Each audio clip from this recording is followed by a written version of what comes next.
ថ្មីនេះទៅមើលរឿងកូរ៉េចាប់មករឿងបងអាប់ភើថាយអញ្ចឹងក៏ធ្វើម្ហូបខ្មែរកាត់កូរ៉េបានពីរមុខពីក្នុងរឿងនឹងដែរតែអត់បានទៅទិញគ្រឿងផ្សំគ្រឿងទេសអីរបស់កូរ៉េនឹងមកទេគឺយើងប្រើប្រាស់គ្រឿងផ្សំដែលយើងមានស្រាប់នៅក្នុងប្រទេសយើងម្ហូបទី1នោះគឺខ្ទឹមចៀនជាមួយនឹងម្សៅបំពងហើយម្ហូបទី2នោះភាសាកូរ៉េគេហៅប៊ីមប៊ីមបាប់ឬក៏បាយច្បល់បែបកូរ៉េតែនេះខ្ញុំធ្វើបាយច្បល់ជាមួយនឹងត្រីងៀតបែបខ្មែរម្ហូបទី1នឹងងាយៗបងប្អូនយើងដាក់ខ្ទះឲ្យក្តៅចឹងមកយើងដាក់ខ្ទឹមគល់ខ្ទឹមនឹងលាយគ្នាជាមួយស្លឹកខ្ទឹមនឹងលើខ្ទះហ្នឹងមកហើយយើងចាប់ផ្ដើមដាក់ម្សៅបំពងដួសវាពីលើតិចច្រើនអីតាមចំណង់ចំណូលចិត្តអញ្ចឹងណាហើយនឹងពងទាឬក៏ពងមាន់ដែលបាយហើយនឹងយើងយកមក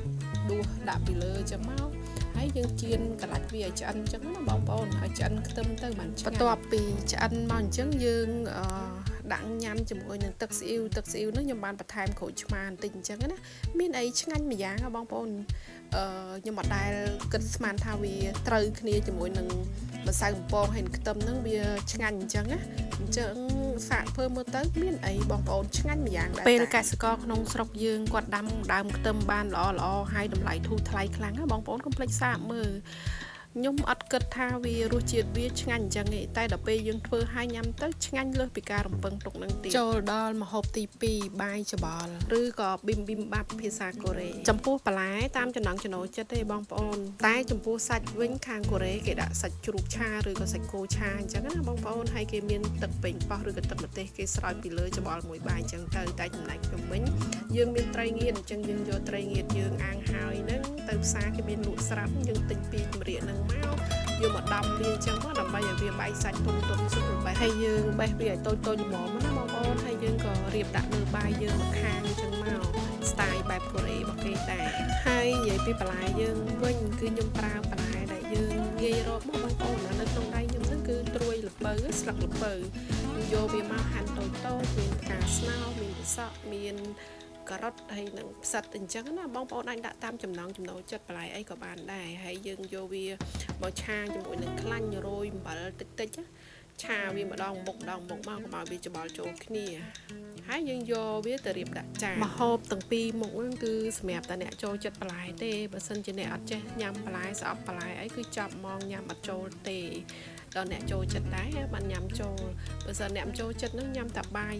សបាយកកឬក៏បាយក្តៅជាមួយត្រីងៀតនឹងក៏ឆ្ងាញ់យកទៅណាមិនអស់បាត់ហើយចាំបាញ់ដាក់បន្លែអីនាំបាយអញ្ចឹងទៅអី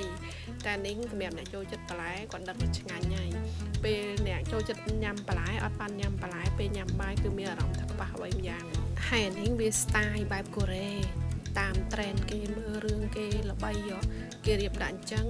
ហើយគេប្រើប្រាស់ធនធានគេមានអញ្ចឹងយើងរបស់យើងមានដែរយើងក៏រៀនច្នៃធ្វើតាមបែបរបស់យើងអញ្ចឹងទៅមិនមែនចាំបាច់ថាដល់ដូចរបស់គេ 100% បានឆ្ងាញ់ទេ